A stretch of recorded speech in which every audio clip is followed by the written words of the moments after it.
Welcome to my channel. Let's dive into today's story. I guess every man has a moment when he knows something's broken. Mine hit me on a Friday night at a party I didn't even want to attend. My wife insisted we go. It was Lara's birthday. Lara, one of her coworkers from the firm. Ellie spent an hour primping bickering with me over which jacket looked less dull that should have tipped me off. The party was loud stuffed with people I hardly recognized. Everyone clutched a drink, laughing too loud at lame jokes. Lara, already buzzed, decided we needed to shake things up with a game truth. Or dare I faked a chuckle, that's what you do when your wife drags you down in front of 20 strangers, you act like it's a riot. Elise winked at me, all playful, like it was no big deal. I swallowed what I wanted to spit out and raised my glass cheers to feeling like trash. The night melted into a haze. I kept drinking, kept grinning, especially with Ryan, who rolled in late. Driving home, I gripped the wheel so tight my knuckles throbbed. She scrolled her phone, humming softly, like nothing was off. Right then, I felt it a crack between us, one we couldn't unmake. The shed door clanked shut. Elise hopped out first, shedding her boots before hitting the deck. I trailed behind, slower inside.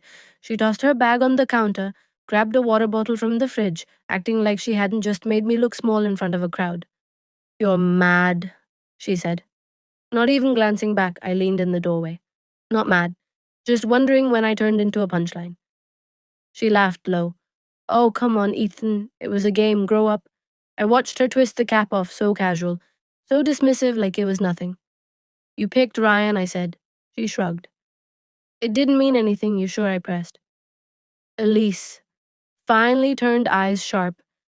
"You're making this a thing. God, Ethan, you've been coasting through our marriage for months. You don't care. You barely noticed me." I stepped closer. "You're right. I didn't notice not until tonight." She slammed the bottle down. "You're ridiculous, Ryan's a friend, that's it." I didn't answer, just watched. She fidgeted, shuffling papers, tweaking a lamp. I went upstairs silent next morning. Her side of the bed was cold. We weren't bored. We were shattered. 3 days dragged by Elise and I barely spoke, orbiting the house like ghosts, trading curt words about laundry or rent, pretending all was well when it was a lie on. Wednesday, I got home from work early. Elise was upstairs, probably primping to head out again. I dropped my keys on the counter and saw her phone next to her bag. She'd just come in, dumped her stuff like always. Curiosity is not my proudest trait, but that night, with the house still as death, I grabbed it. One message glowed on the screen from Ryan. "Had a great time today, miss you already." I didn't unlock it, didn't need to. That line said everything. I'd been too scared to voice. Minutes later, Elise came down fiddling with her necklace. She froze, seeing me at the table, her phone in my hand. Her smile vanished. "What are you doing waiting?"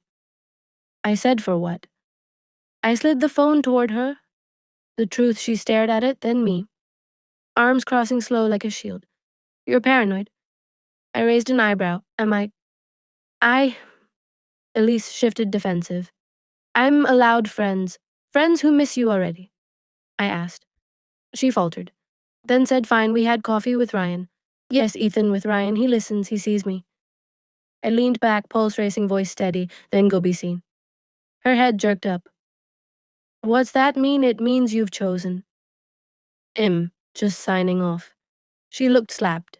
"You'd ditch our marriage over some texts." "No, I said you did. I thought she'd crack, but Elise doesn't bend."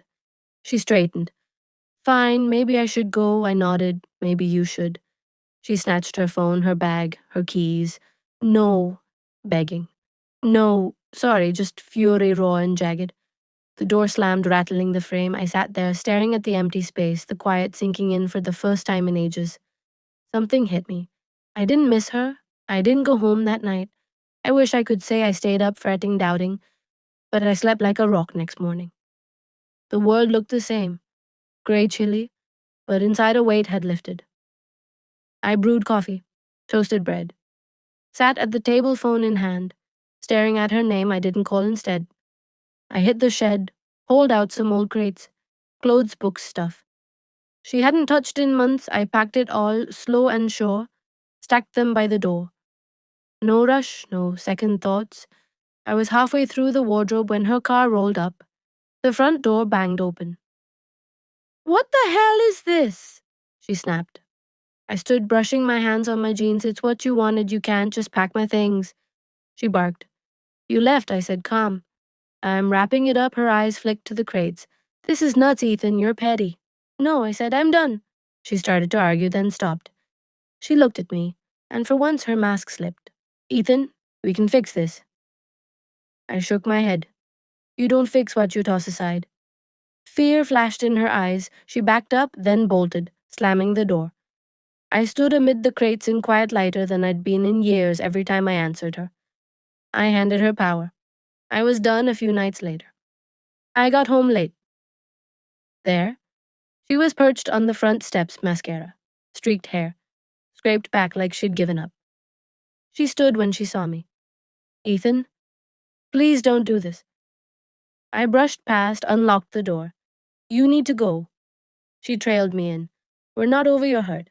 I get it, but we can fix it. I dropped my keys. You're right, I was hurt now. I'm tired, you're stubborn. She hissed one slip and you trash everything. I faced her. It wasn't one slip, Elise. It was every choice after the laughs behind my back, the texts. The way you made me nothing. Without blinking, she opened her mouth, but nothing came. I handed her a folder. What's this? She asked. Voice frail divorce papers. I said. Her hands shook as she took them. This isn't you, she whispered. No, I said, it's not you anymore. She grabbed her bag and left no words. I locked the door, not to block her, but to hold myself. The house felt new, silent, not hollow lighter. Like fresh air days rolled by, and I settled into the quiet faster than I'd imagined. One night, I sat out back with a beer watching the sunset smear the sky. My phone buzzed. Elise, I miss you. Please, Ethan. I stared, then powered it off. No anger, no ache, just done. A week became a month. The lawyer sealed the divorce I signed, without a flinch. Lara texted once some week. Sorry for Elise's sake, I didn't reply. The shock wasn't what I'd lost. It was how little I cared. I started biking. Joined a pottery class, took a solo trip to the coast. Elise would have called it lonely. It wasn't, it was calm. Sometimes I'd recall her laugh. How she'd nestle close in quiet moments. Then I'd see her cold stare that night. On the steps, picking someone else and calling it nothing. Some breaks don't heal, some shouldn't. 6 months later, I sat in a new cafe uptown. There was Elise, thinner, worn like life had swung hard. She didn't spot me, too busy pacing outside, yelling into her phone, arms flailing. I sipped my coffee, watched through the glass. No anger. No pity, just space. I paid and slipped out the back that night. Lara texted again, still guilty. Elise is with Ryan now, it's chaos. She's miserable, I read it. Deleted it, moved on. I didn't need the deleted it. Moved. Play by play, I wasn't cheering her crash. I wasn't cheering at all. I'd quit that game, back in my house, mine. Now filled with stuff, I chose a silence I liked. I thought of Lara's party, the jab, the smirk, the laughs, like it was fine. How quick you can lose what seemed solid. How losing it can save you. Elise showed me what I'd been too dumb to see. I used to think love meant enduring, swallowing every slight, forgiving, every nick, laughing off the blood. Now I know love isn't survival. It's a run, not a crawl. It's home, not a battlefield. I checked my phone before bed. No texts, no calls. Good, I killed. The lights lay back and grinned for once. I wasn't waiting. I had it all. If Elise ever wondered what broke me, what made me walk, she'd never get it. It wasn't one big stab. It was 1,000 little slices she didn't think he'd feel until I did. And by then I wasn't hers to wound. Thank you for watching.